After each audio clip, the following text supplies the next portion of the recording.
Écoutez, sur notre réunion de groupe ce matin, bon, sujet essentiel, c'est la conférence des présidents avec un Claude Barthelone qui était très mal à l'aise. Je pense que différents présidents de groupe ont pu le remarquer. Je pense que c'est la première fois qu'on le voyait aussi mal à l'aise pour présider la conférence des présidents, puisque on assiste à un mépris du Parlement, je pense comme on ne l'a jamais vu, et d'ailleurs qu'il soulève un vrai sujet constitutionnel sur le respect de la Constitution, de la modification qui avait été votée en 2008, c'est-à-dire non seulement le 49.3 devrait être demandé par le Premier ministre avant même qu'il y ait eu un débat dans l'hémicycle, ce qui, encore une fois, est conforme à la Constitution de ce point de vue, mais c'est quand même surprenant. En règle générale, le 49.3 est utilisé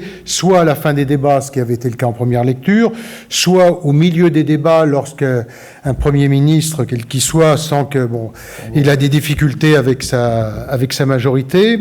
Mais là, le faire avant même que les débats aient lieu est surprenant. Deuxième sujet, c'est celui de la réforme, de la modification de la Constitution en 2008, qui, encore une fois, prévoit que vient devant le Parlement, dans l'hémicycle, le texte sorti de commission. Or là, ça ne sera pas le texte sorti de commission, puisque le gouvernement se réserve le droit d'y apporter des modifications, c'est-à-dire de retenir certains amendements, d'en écarter d'autres. Donc, sur quelle base, je n'en sais rien, ce qui veut dire concrètement qu'aujourd'hui, on ne sait absolument pas, à l'heure où je vous parle, quel texte sera sur lequel le Premier ministre va engager sa responsabilité, ce qui est quand même, là aussi, assez surprenant sur le respect du Parlement.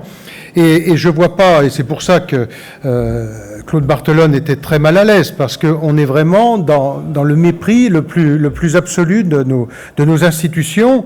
Et puis, dernier sujet aussi, on nous dit que il s'agit du même texte, donc il n'y a pas besoin de nouvelles délibérations en Conseil des ministres. Moi, c'est un sujet qui mérite aussi discussion, puisque lorsqu'il y a eu la délibération autorisant à l'utilisation, le Premier ministre à engager sa responsabilité, on était sur un texte qui est différent de celui qu'on va débattre aujourd'hui. Puisque, encore une fois, ce n'est même pas le texte sorti de commission comme prévu par la Constitution, c'est un texte dont on ne sait pas de quelle nature il est, et de toute façon, entre celui de février et celui d'aujourd'hui, les textes n'ont plus rien à voir. Donc on est vraiment sur un passage en force qui traduit un Premier ministre très fébrile, qui a vraiment peur du débat dans l'hémicycle, et qu'on ne nous dise pas les débats ont assez duré. Ça n'a pas de sens, puisqu'on est en temps programmé qui était limité à 25 heures.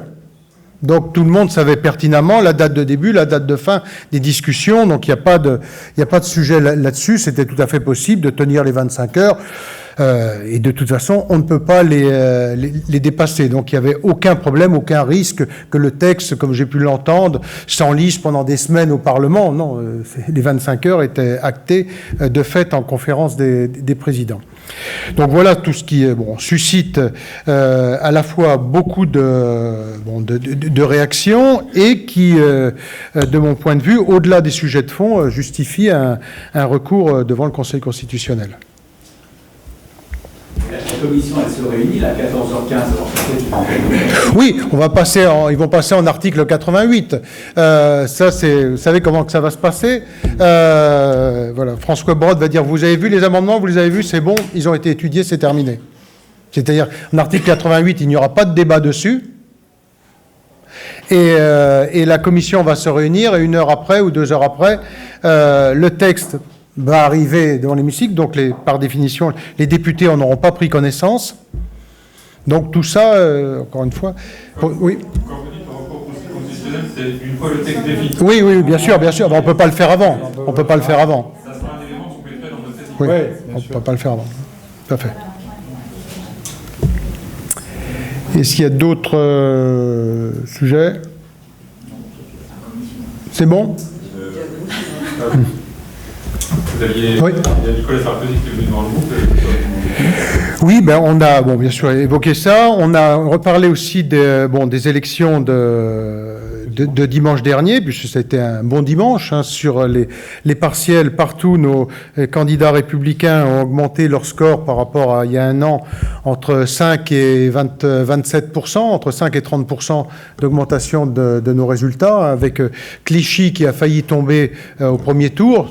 Ce sera une victoire historique. Hein, il y a plus de 30 ans que Clichy est à gauche, oui, même au-delà, parce qu'il y avait eu juste un intermède. On a eu aussi Anne Gromerge qui a réussi un très beau score à Thionville, malgré une campagne vraiment assez scandaleuse sur le fond. Enfin, plutôt sur la forme. Et puis, au-delà de cela, plutôt, là aussi, on augmente de 5%.